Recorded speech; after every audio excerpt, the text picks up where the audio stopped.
तो स्टूडेंट्स, इससे पहले वाले फ्रेंच रेवोल्यूशन के पार्ट वन में हम लोगों ने रेवोल्यूशन होने तक का इवेंट डिस्कस किया था, जहां हम लोगों ने लास्ट स्लाइड ये देखी थी that France was declared as a constitutional monarchy. Now will see what happens next after that event.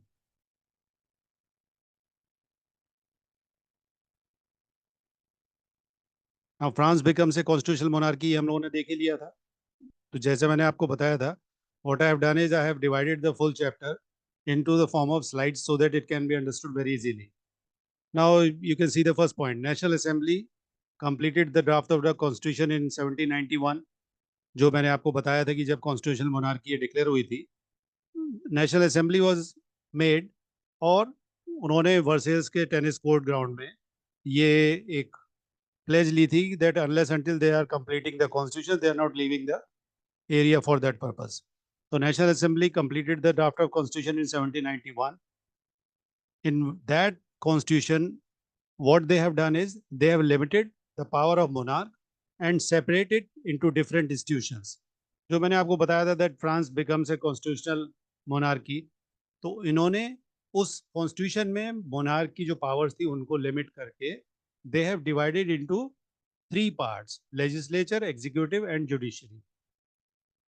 Third point is law making power to national assembly which was indirectly elected. जो मैंने आपको पहले ही बताया था कि असेंबली जो बनी थी national assembly, law making power they have taken from that of king, और किंग को उसके अंडर उन्होंने कंट्रोल किया था. इनडायरेक्टली इलेक्ट का मतलब ये था, एक एक्टिव सिटीजन्स थे और दूसरे पैसिव सिटीजन्स थे. एक्टिव सिटीजन्स वो थे जिसमें से इलेक्टर्स को चुना जाता था, then electors will decide the formation of the National Assembly. Fourth point is citizens above 25 years of age and who pay taxes equal to at least 3 days of the labor's wage were authorized to vote to elect electors and were called active citizens. वो citizen जो 25 years and above as के थे और जो taxes देते थे equal to at least 3 days of labourers wage, जो labourers की उस समय वेज थी उसके 3 दिन के वेजेस के बराबर जो लोग टैक्स देते थे, दे वर ऑथराइज टू इलेक्ट इलेक्टर्स. जैसे हम लोग आज इलेक्शन जब होता है तो उसमें वोट देते हैं, तो we are electing MPs and MLAs. हमारी जो minimum age for vote is 18 years, लेकिन हमारे यहाँ ये ऐसी कोई कंडीशन नहीं है कि इस बैकग्राउंड के लोग ही वोट दे सकते हैं. Anybody who is 18 years and above age they can vote for the MPs और एमएलएस. लेकिन फ्रांस में उस समय जो रूल बना उसमें यह था कि only those citizens who are above 25 years of age and those who are paying taxes equal to at least 3 days of labourers wage, they were authorised to vote to elect electors. उसके बाद next point is remaining were considered as passive citizen. Those who were not of 25 years age और less than 25 years age and they are not paying taxes equal to the 3 days of laborers wage, they were considered as passive citizen. इसका मतलब उनको vote देने का अधिकार नहीं था. Then the constitution began with the declaration of the rights of man and citizen. यहाँ आप लोग खास बात ये देखेंगे कि कॉन्स्टिट्यूशन में declaration of rights of man था. इसका मतलब women were not included in that particular rights category. महिलाओं को वहाँ पे अधिकार नहीं दिए गए थे, उनके पॉलिटिकल राइट्स नहीं थे and they were not authorised to give vote. उसके बाद उस declaration of rights of man में जो नेशनल असेंबली थी उन्होंने राइट्स जो जो दिए, वो राइट्स कौन कौन से थे? Rights such as right to life, freedom of speech, freedom of opinion, equality before law. They were establish as natural and inalienable rights. Inalienable मतलब those which can not be separated, तो वो उसके अंदर दिए गए. इसके बाद these rights belong to each human beings by birth. और ये जो राइट्स थे देवर authorized to every citizen by their birth, not by their any lineage, कि किस बैकग्राउंड के हैं, किस फैमिली के हैं. those who are citizen they are authorized to get these rights. Then third point is France abolishes monarchy and becomes a republic. जब constitutional monarchy बनी उसमें कुछ राइट्स डिक्लेयर हो गए, उसके बाद फ्रांस ने मोनार्की को एबॉलिश कर दिया and it becomes a Republic. Republic का मतलब आप लोगों को पता ही है that the power of electing the ruler comes to the public. Republic, गणतंत्र जिसे हम बोलते हैं, गणतंत्र मतलब लोगों का system. King Louis XVI had signed the constitution but started secret negotiations with the king of Prussia and Austria. अब इसमें होता क्या है कि जब किसी की power छिनेगी, because it has been there for hundreds of years going to the history, तो जब पावर छिनती है तो थोड़ा बुरा लगता है. तो उन्होंने किंग 16 ने क्या किया, जो उनके नेबर्स थे प्रेशिया और Austria. Prussia was a part of Germany at that time, जो करंटली इस समय जर्मनी है उसकी पार्ट का एक किंगडम था जिसका नाम प्रेशिया था. ऑस्ट्रिया जैसे पहले था वैसे ही आज भी है. Other neighbouring countries were worried by the developments in France. They plan to send the troops to stop the event. जो और फ्रांस की नेबरिंग कंट्रीज थी वहां भी मोनार्की थी, तो उनको भी ये परेशानी हो रही थी कि फ्रांस में जो डेवलपमेंट हो रहा है उसका कहीं असर हमारी कंट्री में ना आने लगे. तो उन्होंने क्या प्लान किया, that they can help France to overcome this change. जो उन्होंने वहां पे मोनार्की को खत्म कर दिया and it becomes a republic. Before this could happen, national assembly voted in April 1792 to declare war against Austria and Prussia kingdom. इससे पहले कि वो लोग फ्रांस की मदद करते to overthrow the system of republic, national assembly ने 1792 में एक रेजोल्यूशन पास किया जिसमें ऑस्ट्रिया और प्रशिया के ऊपर उन्होंने वॉर को डिक्लेयर कर दिया. मार्सिलेस composed by the poet Roger Dalal is national anthem of France, was first used by the volunteers march from Marseille to Paris during the above war. जैसे हम लोगों के इंडिपेंडेंट स्ट्रगल में Vande Mataram was the guiding song for the freedom fighters, ऐसे ही France में जब Austria and Persia के ऊपर अटैक करने की बात आई by the vote given by national assembly, तो मार्सेल्स नाम की जगह से जब ट्रूप्स ने मार्च किया towards Paris to participate in the war, then that song was compose by a poet Roger Delisle, जिसको कि आज नेशनल एंथम में फ्रांस के कन्वर्ट कर दिया गया. Next point. The Revolutionary Wars brought losses and economic difficulties, with men fighting at the front and women were left to cope with earning a living and looking after the families. अब जब revolutionary wars होती है, war में मैंने जैसे पहले भी बताया था कि हारो या जीतो, लॉस तो होगा ही होगा, खर्चा भी होगा, इकोनॉमिक डिफिकल्टीज भी आएंगी. तो उस समय man were suppose to fight at the front, border पे जाके लड़ना और वॉर में पार्टिसिपेट करना. Women were left to cope with earning a living, उनको घर चलाना और काम करना.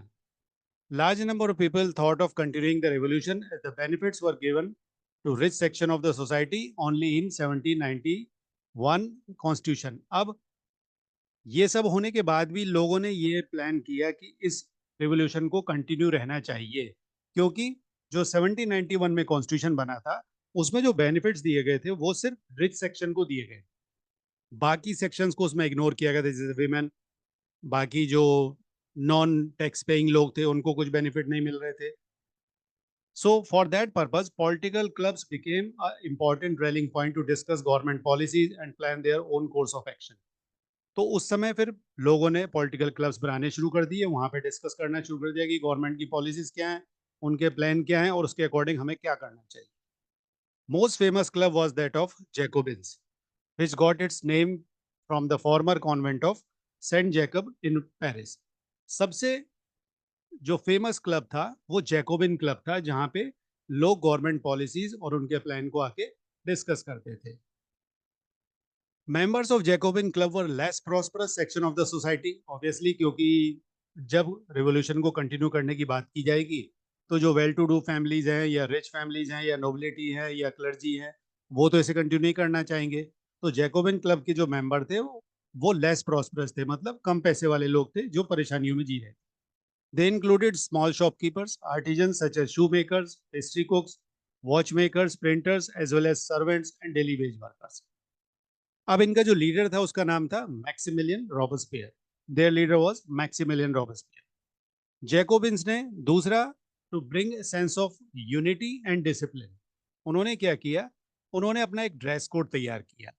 ड्रेस कोड में उन्होंने क्या किया, दे वोर रेड कैप, जो कि सिंबोलिज्म था लिबर्टी का, and long striped trousers similar to that of dock workers and take different look, and they were known as sans-culottes, means those without knee breeches. हुआ क्या था, जो नोबिलिटी के जो लोग थे वो ड्रेस पहनते थे अप टू द नी, तो उनसे अपने आप को अलग दिखाने के लिए इन्होंने डॉक वर्कर्स जो फुल ट्राउजर्स पहनते थे, long stripe, so that it symbolises the work culture या lower section of the society, उन्होंने जो है उस ड्रेस को अपनी ड्रेस बनाया, so that it can be separated from that of fashionable section of society, especially nobles who were wearing knee breeches.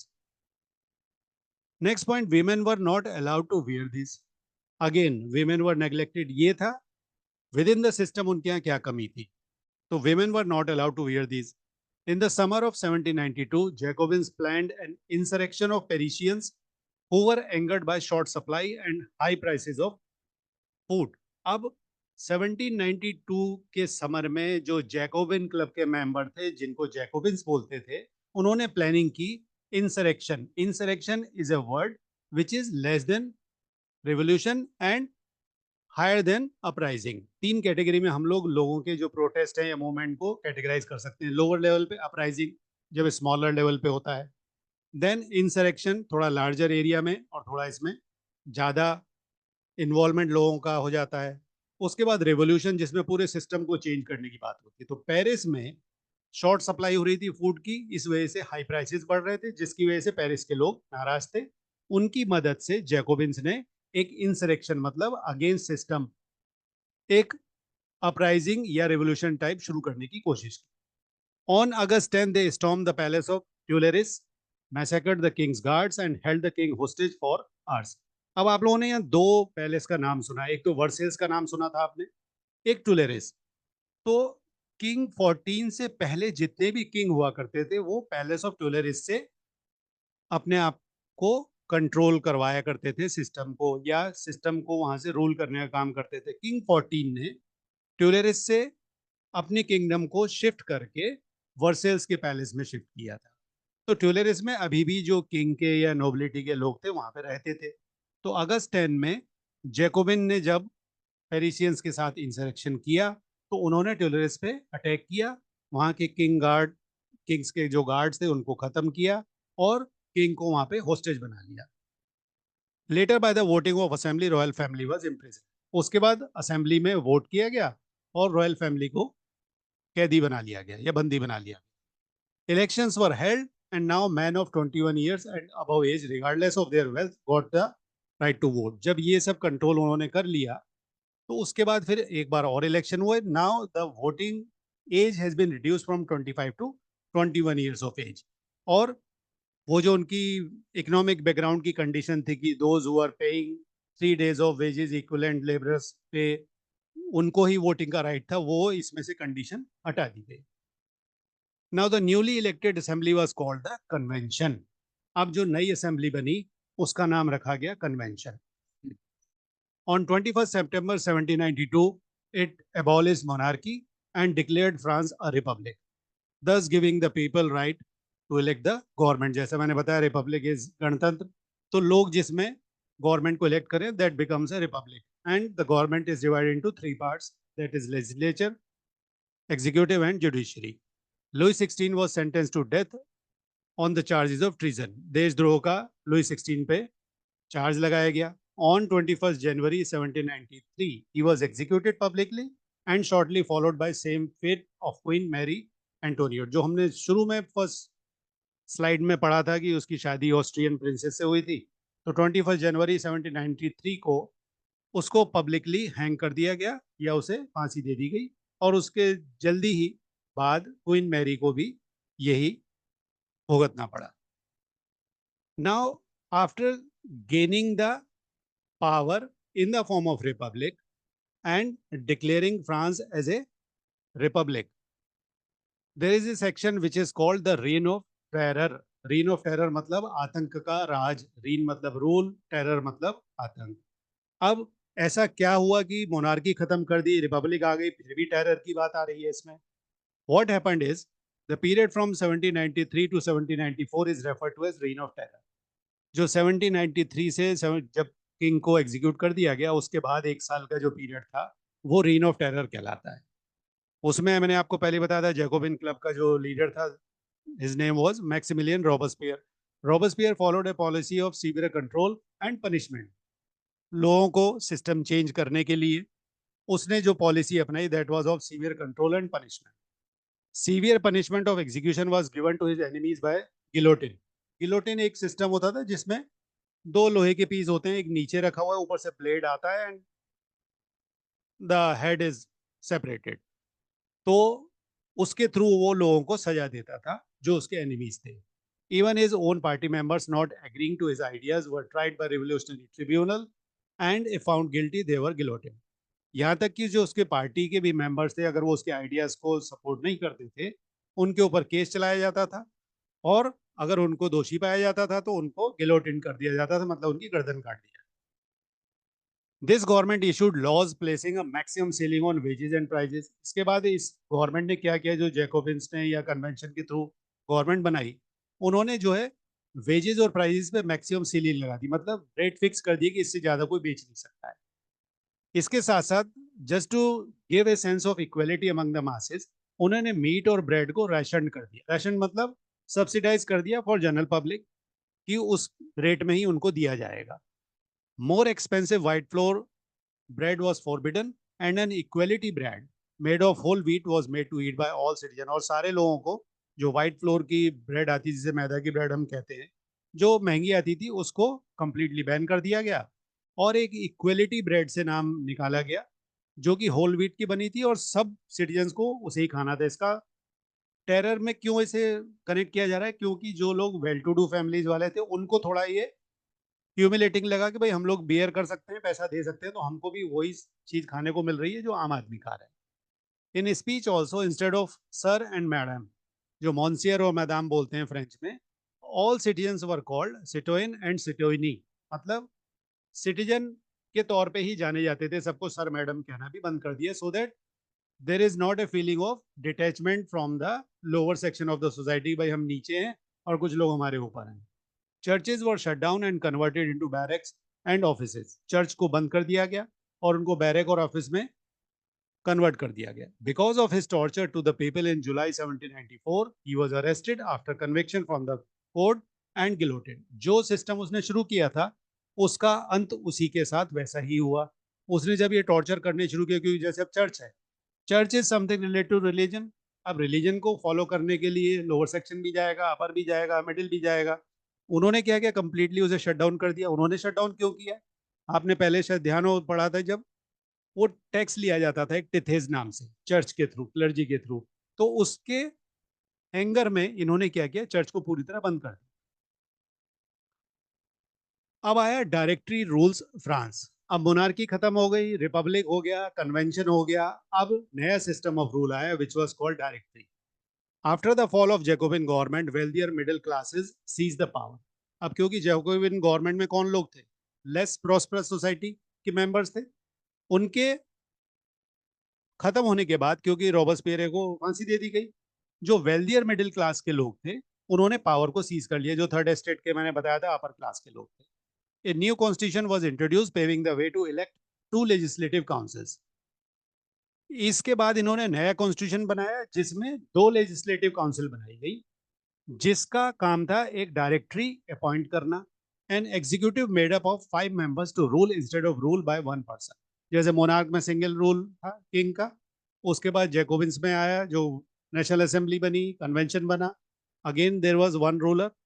अब directory में इन्होंने कहा भाई एक रूलर जो है वो पावर को मिसयूज करता है, तो instead of one there will be 5 members to rule instead of rule by one person.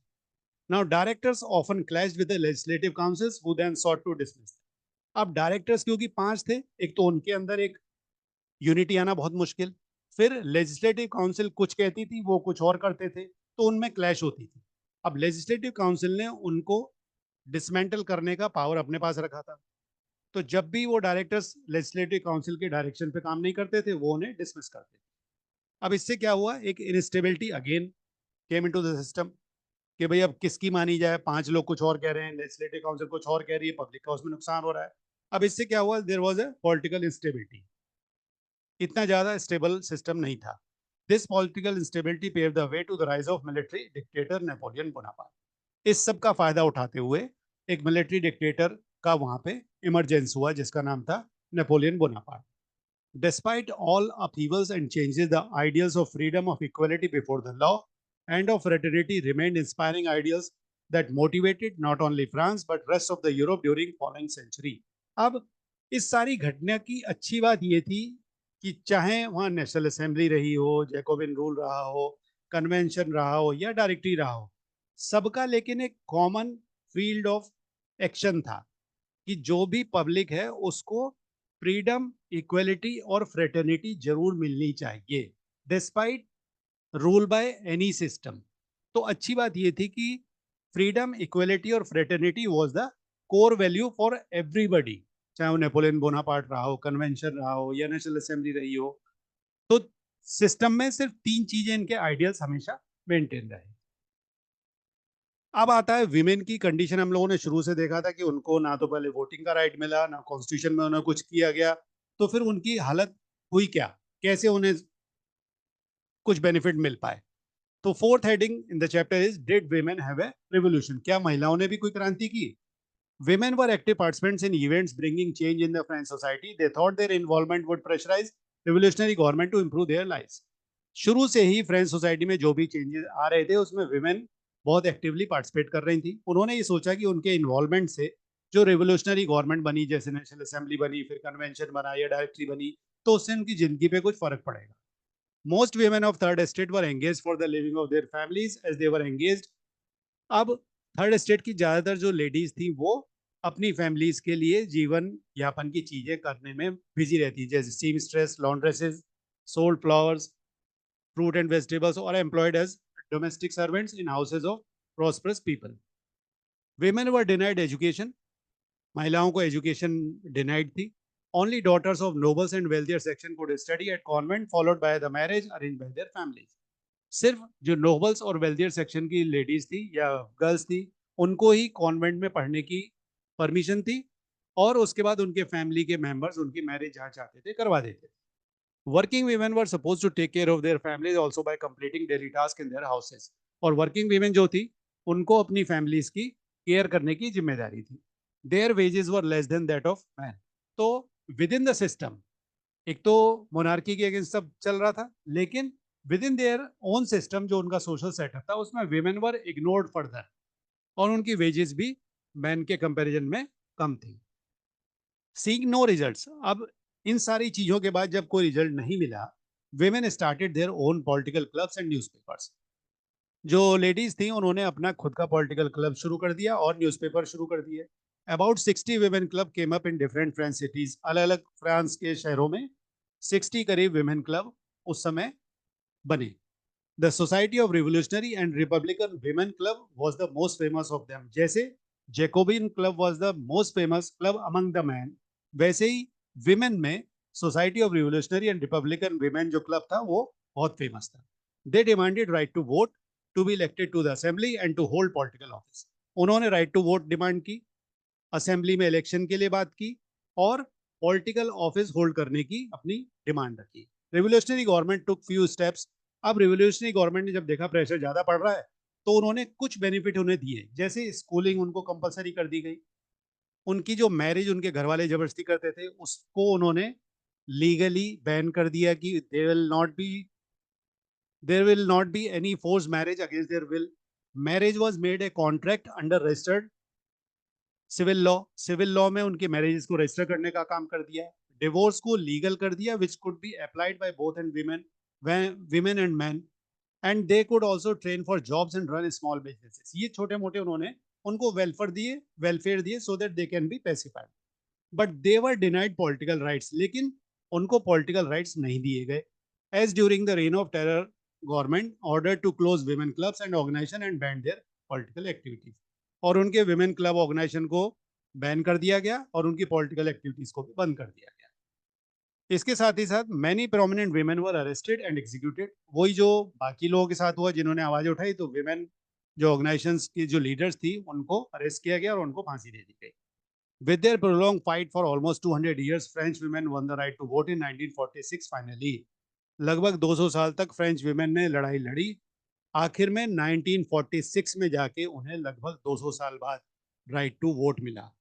सोचिए आप कितना टाइम लगा उन्हें, जबकि रिवॉल्यूशन हो चुकी थी 1718। Now next comes the abolition of slavery, क्योंकि ये भी इनके सिस्टम में एक, क्या कहना चाहिए, एक धब्बा था। एक उनके ऊपर मार्क था कि भाई डेमोक्रेसी भी आ रही है, रिपब्लिक भी हो रहा है, but slavery is continuing. One of the most revolutionary reform of Jacobian regime was abolition of slavery in French colonies. उन्होंने जो है फ्रेंच कॉलोनीज में स्लेवरी को एबॉलिश करने का काम किया, जो इनकी कैरेबियन एरियाज में, जिसे हम वेस्ट इंडीज ग्रुप कहते हैं, मार्टिनिक, ग्वाडेलोप एंड सैन डोमिंगो, यहाँ पर उन्होंने स्लेवरी को एंड किया। Above mention colonies were suppliers of commodities, क्योंकि यहाँ टोबैको, इंडिगो, शुगर और कॉफी सप्लाई होता था बिजनेस के तौर पे फ्रांस में। यूरोपियंस वर, यहाँ पे यूरोपियंस काम करना पसंद नहीं करते थे, क्योंकि इतनी दूर कौन जाए लेबर का काम करे। This shortage was fulfilled by triangular slave trade. ये बताया जा रहा है कि स्लेव ट्रेड एक्चुअली था क्या। तो यूरोप से फ्रांस के जो पोर्ट थे बोर्डियो और नेंटिस, वो अफ्रीकन कोस्ट पे जाते थे। वहां से लोकल जो चीफ टेंस होते थे उनसे वो स्लेव्स को परचेज करते थे, उनकी ब्रांडिंग करते थे, उनको जंजीरों में बांधा जाता था, and they were pack tightly into the ships for 3 months. 3 महीने की लॉन्ग सी रूट के थ्रू वो लोग अटलांटिक से होते हुए कैरेबियन जाते थे, जहां they were sold to plantation owners there. वहां पे क्योंकि लेबर की जरूरत थी, तो यूरोप से अफ्रीका, अफ्रीका से अमेरिका, ये स्लेव ट्रेड का रास्ता था। Throughout the 18th century there was little criticism of slavery in France. 18th century में पूरे टाइम बहुत कम क्रिटिसिज्म होता था स्लेवरी का, क्योंकि जो बिजनेस कर रहे थे स्लेवरी का, वो लोग पैसे वाले लोग थे और वो फंडिंग करते थे गवर्नमेंट चलाने के लिए। National assembly held long debates about extending the rights of man to all French subjects including those in colonies. No rule was passed by them fearing the opposition of businessman. अब national assembly में debate तो बहुत होती थी, लेकिन उनकी ये हिम्मत नहीं हो पाती थी कि कोई कानून बना पाए, क्योंकि जो बिजनेसमैन थे वो इन्वॉल्व थे रूलिंग पार्ट को हेल्प करने में, और वो स्लेव ट्रेड पे डिपेंडेंट थे अपना पैसा कमाने में। Finally during the 1794 convention, finally 1794 की जो मीटिंग हुई, इट वाज लेजिस्लेटेड, एक कानून बना कि जितने भी फ्रेंच ओवरसीज पोजीशन है, जहां भी इनकी कॉलोनीज है, वहां से स्लेवरी को पूरी तरह खत्म कर दिया जाए। लेकिन हुआ क्या, 10 years later When Napoleon gained the power, slavery was introduced by them. Napoleon ने जब पावर ली तो स्लेवरी को फिर रीइंट्रोड्यूस कर दिया गया। Slavery was finally abolish in French colonies इन 1848। 1848 में जाके फ्रेंच कॉलोनीज में से स्लेवरी पूरी तरह खत्म हो पाई। अब आया revolution and everyday life. Following years after 1789 saw many changes in the lives of women, man and children. अब रिवोल्यूशन जब हो गई तो उससे आम जिंदगी में भी कुछ फर्क पड़ते हैं, क्योंकि सिस्टम चेंज हुआ, रूल्स रेगुलेशन चेंज हुए, लोगों की लाइफ स्टाइल में नए नए चीजें आने लगी। Revolutionary government pass the laws to translate the ideals of liberty and equality into everyday practice. Revolutionary government ने जो लिबर्टी इक्वलिटी के जो आइडियल्स थे, उनको एवरीडे प्रैक्टिस में लाने के लिए कुछ लॉ पास किए, जो कि पहले नहीं था। अब लिबर्टी और इक्वलिटी की बात हो रही है, तो इस तरह के रूल्स बनाए गए जिससे कि लिबर्टी और इक्वलिटी लोगों की जिंदगी में आ सके। One important law was the abolition of censorship. Censorship, censorship का मतलब होता है किसी भी चीज पे रोक लगाना, जो कि ओल्ड रेजीम जो 1789 से पहले का पीरियड था, उसमें बहुत स्ट्रिक्टली ये फॉलो की जाती। सेंसरशिप एक ऐसी चीज है जिसमें कोई भी काम अपनी मर्जी से आप नहीं कर सकते। एनीथिंग कुड बी पब्लिश और performed only after the approval of the sensor of the king. जो ओल्ड रेजिम में सिस्टम था, उसमें कुछ भी आपको पब्लिश करना हो या परफॉर्म करना हो, सिर्फ जो राजा ने सेंसर्स अपॉइंट किए हैं उनके अप्रूवल के बाद ही वो हो सकता था। इसकी वजह से इन्होंने एक declaration of rights of man and citizen किया, जिसमें they proclaim freedom of speech and expression to be a natural right. Now, freedom of press helped in spreading the reformative ideas as well as the differing views to give the perspective from both the sides for a particular thought.